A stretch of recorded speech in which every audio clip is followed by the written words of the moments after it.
Differentiations and morphogenesis इस topic के बारे में हम देखेंगे, जिसमें साइटो डिफरेंशिएशंस एंड मॉर्फोजेनेसिस के बारे में पढ़ेंगे हम। यह है कोशिका विभेदन एवं संरचना विकास।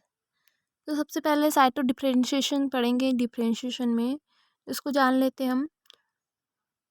जो अविभेदित कैलस है, इनसे कोशिकाएं जो अविभेदित कैलस है, इनकी कोशिकाएं जो होती है वो मृदकीय प्रकृति की होती है।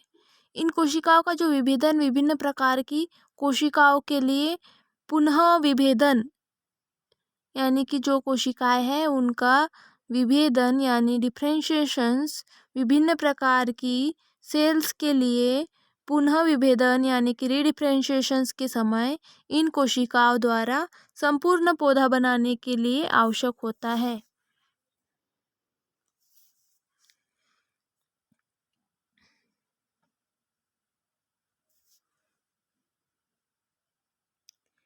इसके लिए वेस्कुलर टिश्यू ये डिफरेंशिएशन का अध्ययन किया गया है। वेस्कुलर डिफरेंशिएशन में जो ऑक्सिन है तथा सुक्रोज है, ये महत्वपूर्ण भूमिका निभाते हैं।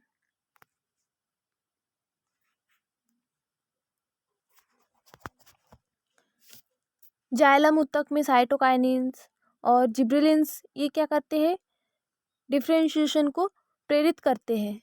कम सांद्रता जैसे 0.5 mg या 1 पर जो ऑक्सिन है वो जाइलम के निर्माण को प्रेरित करता है। और क्या ऑक्सिन की जो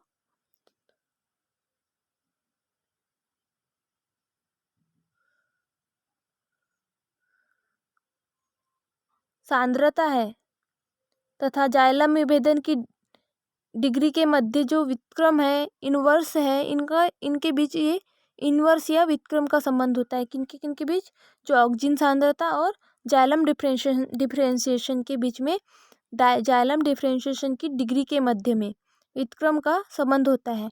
जो संकरा की उपस्थिति में जो ऑक्सिन का प्रभाव देखने को हमें मिलता है, क्योंकि ये प्रभाव हमें क्यों देखने को मिलता है, कौन सा प्रभाव, जो संकरा है उसकी उपस्थिति, यहाँ संकरा कौन सी है, सुक्रोज है। तो इनके मध्य जो ऑक्सिन का प्रभाव हमें देखने को मिलता है वो क्यों देखने को मिलता है, क्योंकि वह बने हुए जो जाइलम है वो तथा फ्लोएम है, इनकी मात्रा को बदला जा सकता है, जिसमें शंकरा की जो सांद्रता है इनको हम चेंज कर सकते हैं या बदला जा सकता है इनको भी। सायरिंगा जो है उसमें 1% शंकरा 0.55 mg ऑक्सिन या एल्डोल एसिटिक एसिड जो कि बहुत कम मात्रा में जाइलम निर्माण को प्रेरित करता है। 2% शंकरा अच्छे जाइलम के निर्माण में सहायक होती है तथा कुछ मात्रा में फ्लोएम बनता है।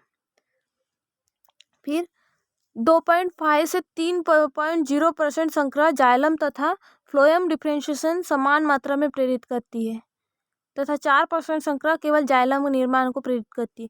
तो हमें यहाँ क्या देखने को मिला कि जो जाइलम है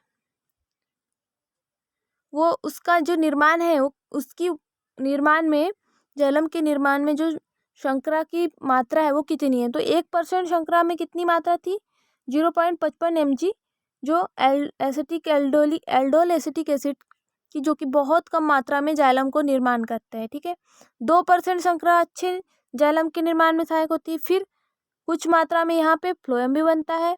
फिर 2.5 से 3% मात्रा शंकरा कि जब प्रेजेंट रहेंगी तो जाइलम तथा फ्लोएम डिफरेंशिएशन समान मात्रा में प्रेरित होती है। फिर 3% के बाद कितने, 4% पे हम 4% शंकरा केवल जाइलम निर्माण को प्रेरित करती है। जो सुक्रोज है, सुक्रोज के अतिरिक्त जो शंकराएं है, कौन सी शंकरा है, जैसे कि माल्टोज हो गया, ग्लूकोज, फ्रक्टोज आदि का प्रयोग जो वेस्कुलर डिफरेंशिएशन है इनको प्रेरित करने में होता है। जो जाइलम डिफरेंशिएशन है, जाइलम डिफरेंशिएशन में साइटोकाइनिन्स तथा जिब्रेलिन्स की ये अहम भूमिका यानी कि प्रमुख भूमिका होती है। यहाँ आपको जनरली डिफरेंशिएशन वर्सेस मॉर्फोजेनेसिस इनसे समझ में आ ही जाएगा कि डिफरेंशिएशन क्या होता है, मॉर्फोजेनेसिस क्या होता है। तो इसकी डेफिनेशन देख लेते हैं पहले। तो डिफरेंशिएशन की डेफिनेशन देखेंगे तो cellular differentiation refer to the process by which cells becomes specialise into different types with different function. जो सेलुलर डिफरेंशिएशन है वो refer to the process by which cells become specialised in into different type के और different type के functions. और यहाँ morphogenesis क्या है, मॉर्फोजेनेसिस कौन सी प्रोसेस है, ये प्रोसेस है the determines the shape of an organism, organism के शेप्स को डिटरमाइंस करती है।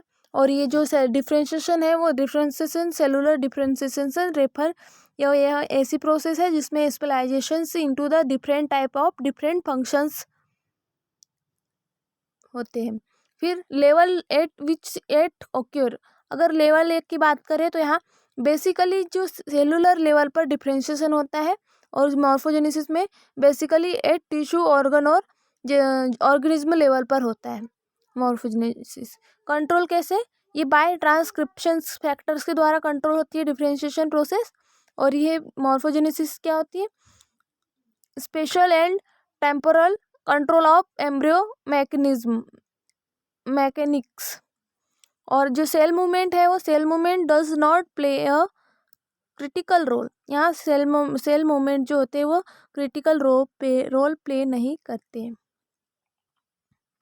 और ये मॉर्फोजेनेसिस में सेल मूवमेंट कैसे क्रिटिकल रोल प्ले करते हैं।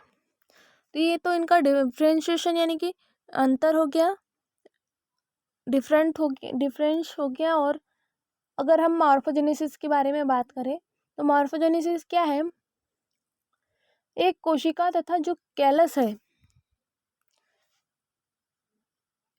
इनके समूह से संपूर्ण जो प्लांट है या रिजनरेशन के लिए जो कोशिका है विभेदन होता है। यानी कि जो समझ लो एक कोशिका है या कैलस समूह है, इनसे संपूर्ण प्लांट अगर बनाना है यानी कि संपूर्ण प्लांट के रिजनरेशन के लिए कोशिका विभेदन या साइटो डिफरेंशिएशन पर्याप्त नहीं होता है। तो इनकी जो संरचना है, इनका विकास या अंग विकास यानी कि जो हम जिसे हम बोलते हैं अंग निर्माण, जड़ तना पत्ती, जड़ तना पुष्प, ये इत्यादि का निर्माण, इनको लीडिंग करने वाला विभेदन होना चाहिए। तो यह जो प्ररोह कलिका विभेदन यानी कि शूट बर्ड डिफरेंशिएशन या कायिक भ्रूणोद्भव या जिसको हम बोलते हैं सोमेटिक एम्ब्रोजेनेसिस, इसके द्वारा प्राप्त हो सकता है। प्रथम जो है इसमें प्ररोह कलिका यानी कि शूट बर्ड जो है इनका निर्माण होता है। दूसरे में कायिक भ्रूणों का निर्माण होता है यानी कि सोमेटिक एम्ब्रियो का निर्माण होता है। फिर जो पहले बर्ड शूट बर्ड प्राप्त हुई थी उसे क्या कहेंगे हम, एक ध्रुवीय संरचना। और जो सेकंड कायिक भ्रूण हमें प्राप्त हुआ जिसको सोमेटिक एम्ब्रियो कहते हैं, इसे क्या कहेंगे हम, द्विध्रुवीय संरचना। तो ये दोनों ही संपूर्ण पौधों का रीजनरेशन करते हैं। अब हम पहले दो प्रकार के देखे हमने, एक जो निर्माण हो रहा था वो है शूट बर्ड और दूसरा था हमारा सोमेटिक एम्ब्रियोजेनेसिस। तो सबसे पहले हम पढ़ते हैं प्ररोह कलिका विभेदन यानी कि शूट बर्ड का डिफरेंशिएशन यानी शूट बर्ड डिफरेंशिएशन। तो शूट बर्ड डिफरेंशिएशन क्या होता है और सोमेटिक एम्ब्रियोजेनेसिस ये क्या होता है, इसके बाद में हम क्रायो प्रिजर्वेशन भी देखेंगे। यहाँ तक कि हमें समझ में आ गया डिफरेंशिएशन और मॉर्फोजेनेसिस क्या होता है। इसके बाद हम देखेंगे जो मॉर्फोजेनेसिस है, मॉर्फोजेनेसिस जिसमें हम एक कोशिका या फिर कैलस समूह से संपूर्ण प्लांट का रिजनरेशन करके जो साइटो डिफरेंस होता है वो पर्याप्त होता है या नहीं होता है। तो क्या होता है इसमें जो साइटो डिफरेंशिएशन होता है वो पर्याप्त नहीं होता है। तो इसके लिए हम क्या करते हैं, जो संरचना है उसका विकास या अंग विकास के लिए, जैसे अंग विकास क्या क्या हो गया, जड़ तना पुष्प ईटीसी, इनको जो लीडिंग करने वाला डिफरेंशिएशन ये कराते हैं या ये होता है। तो फिर जो निर्माण होता है वो टू टाइप, या जैसे कि प्ररोह प्राप्त होता है, या फिर जो हमें प्ररोह कलिका विभेदन यानी कि शूट बर्ड डिफरेंशिएशन और कायिक भ्रूणोद्भव जिसे हम सोमेटिक एम्ब्रोजेनेसिस कहते हैं, इनके द्वारा हमें प्राप्त होता है।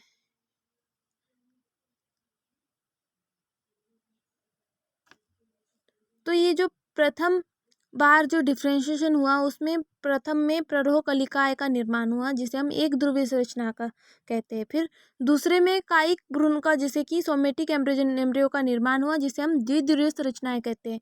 तो ये जो दोनों है, दोनों में संपूर्ण पौधे का जो है वो रीजनरेशन होता है। अब इसके बाद हम शूट बर्ड डिफरेंशिएशन और सोमेटिक एम्ब्रियोजेनेसिस ये देखेंगे नेक्स्ट वीडियो में। Thank you.